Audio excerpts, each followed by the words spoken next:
আমরা দেখছি যে বিএনপি সরকারের 6 মাস অতিক্রান্ত হয়েছে এবং 6 মাসে নানা রকম একজন হিসাব নিকাশের খাতা মানুষজন খুলেছেন, সাফল্য ব্যর্থতা নিয়ে আলোচনা হচ্ছে। আপনাকে যদি বলি যে এই সরকারের কেমন 6 মাসের তার সাফল্য ব্যর্থতার রূপরেখাটা আপনার কাছে কেমন, যদি একটু প্রারম্ভিক আলোচনার জন্য আপনি একটু আলোচনাটা উন্মুক্ত করেন, কি দেখছেন? ধন্যবাদ। সম্মানিত সহ-আলোচক বৃন্দ এবং প্রিয় সুধীবৃন্দ, আপনাদের সবাইকে শুভেচ্ছা জানিয়ে শুরু করছি।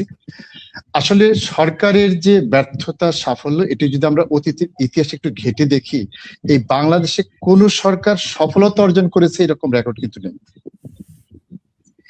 এই দেশের প্রতিটি সরকারের শেষ পরিণতি হচ্ছে ব্যর্থতা, ব্যর্থতা এবং ব্যর্থতা। এবং সেই ব্যর্থতার মাত্রাটা কতটুকু, সেটি কি জনগণের কাছে সহনশীল না দুঃসহনীয়, সেটার উপর কিন্তু আমাদের বিগত সরকারগুলোকে যদি আমরা মূল্যায়ন করি তাহলে একটি উত্তর পাবো। আর যদি সফলতার নিরিখে আমরা মূল্যায়ন করি তাহলে কিন্তু সেখানে আসলে অস্পষ্ট উত্তর পাবো, সুস্পষ্ট কোনো উত্তর পাবো না। তবে এবারে যে বিএনপি সরকার, তার যে আশাটা সেটি কিন্তু একটু ব্যতিক্রম ছিল। সেখানে আই হ্যাভ এ প্ল্যান, মানে একটি বিশেষ পরিকল্পনার ঘোষণা দিয়ে কিন্তু এই সরকার ক্ষমতায় এসেছে। এবং তার আগে যেটা হয়েছে, এর আগে যে অন্তর্বর্তীকালীন সরকার ছিল, সেই সরকার একটি ভগ্নপ্রায় রাষ্ট্রকে যেভাবে মোটামুটি দাঁড় করাতে চেষ্টা করছিল, সেই প্রেক্ষিতে অনেকগুলো ব্যর্থতা ছিল, অসম্পূর্ণতা ছিল, অক্ষমতা ছিল, অপ্রাপ্তি ছিল। এবং সেই প্রাপ্তির বিপরীতে বিএনপির পক্ষ থেকে বারবার বলা হয়েছে নির্বাচিত সরকার আসলেই এই সমস্যাগুলোর সমাধান হয়ে যাবে। এবং বিএনপির সাথে সুর মিলিয়ে অনেকেই বিভিন্ন দিক থেকে একই কথা বলেছেন, এমনকি আমাদের দেশের বাইরে থেকেও কেউ কেউ বলেছেন নির্বাচিত সরকার আসলে এই দেশের সাথে তাদের সম্পর্ক স্বাভাবিক হবে, তার মানে এই দেশের উন্নয়নের গতি ত্বরান্বিত হবে।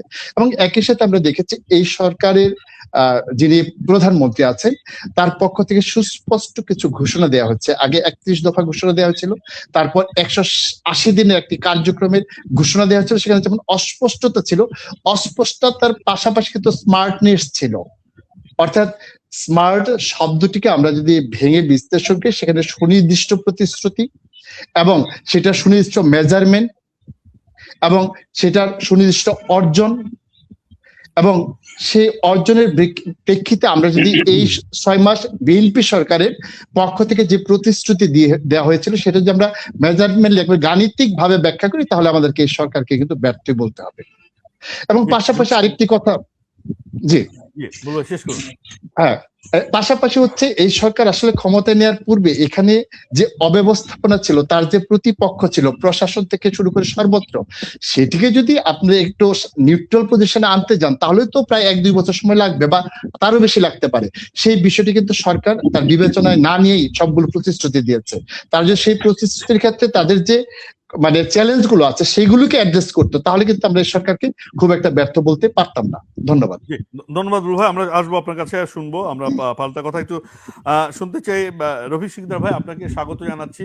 আপনি নিশ্চয়ই বুলবুল আহমেদের কথা শুনেছেন। আমি একটু যোগ করতে চাই যে তারেক রহমান একটা বিশেষ পরিস্থিতিতে এসেছেন। বাংলাদেশের 24 যে গণঅভ্যুত্থানের মধ্য দিয়ে মানুষের এক ধরনের আকাঙ্ক্ষা বৃদ্ধি হয়েছিল, এক ধরনের মানে আকাঙ্ক্ষা, অনেকে বলছেন যে এটা আকাশচুম্বী একটা আকাঙ্ক্ষা। তারপরে যে নির্বাচন, আপনার নির্বাচন হলে দেশ ঠিক হয়ে যাবে, দেশের মানুষের ভাগ্য পরিবর্তন ঘটবে, গণতন্ত্র বিকশিত হবে, এরকম কথা বিএনপির পক্ষ থেকে বলা হয়েছে। তারেক রহমান বলেছেন আই হ্যাভ প্ল্যান।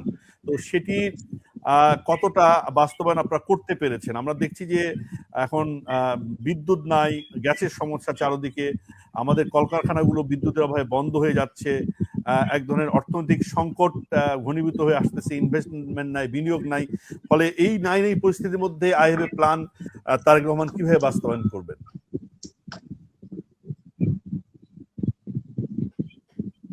জি রফিক ভাই। মিলেনিয়াম সহ-আলোচককে শুভ সন্ধ্যা। জি শুভ সন্ধ্যা। তারেক রহমান সাহেবের গণপ্রজাতন্ত্রী বাংলাদেশ সরকারের যাত্রা 6 মাস অতিক্রম হলো। এই 6 মাসের অর্জনের কথা যদি বলি তাহলে সর্বশেষ যে অর্জনটি হয়েছে গত 21শে আগস্ট বঙ্গভবনে শপথ নেওয়ার মধ্য দিয়ে একজন সজ্জন ব্যক্তি, তৃণমূল থেকে গড়ে ওঠা একজন শিক্ষক, একজন মেয়র, স্থানীয় সরকারের প্রতিনিধি, নির্বাচিত সংসদ সদস্য একজন বর্ণাঢ্য রাজনৈতিক নেতা, বিএনপির বড় রাজনৈতিক দলের মহাসচিব, সজ্জন ব্যক্তি হিসেবে যাকে মানুষ অভিষিক্ত করে, গণপ্রজাতন্ত্রী বাংলাদেশের 23তম মহামান্য রাষ্ট্রপতি নির্বাচিত হলেন মির্জা ফখরুল ইসলাম আলমগীর এবং শপথ নিলেন। এবং আজকে তিনি সপরিবারে বঙ্গভবনে উঠলেন এবং ওনার দৈনন্দিন কার্যক্রম শুরু করলেন। আমি বুঝতে চাই যে 6 মাসের মধ্যে 6 মাসের সর্বশেষ অর্জন এবং আগামী দিনগুলোতে বাংলাদেশ কেমন যাবে, বাংলাদেশের সরকার, রাষ্ট্র এবং রাজনৈতিক দলগুলো কোন পথে চলবে, সেটার একটি পূর্ব আভাস বা একটা শুভ উদ্বোধন এই মহামান্য রাষ্ট্রপতির অভিষেকের মধ্য দিয়ে শুরু হলো।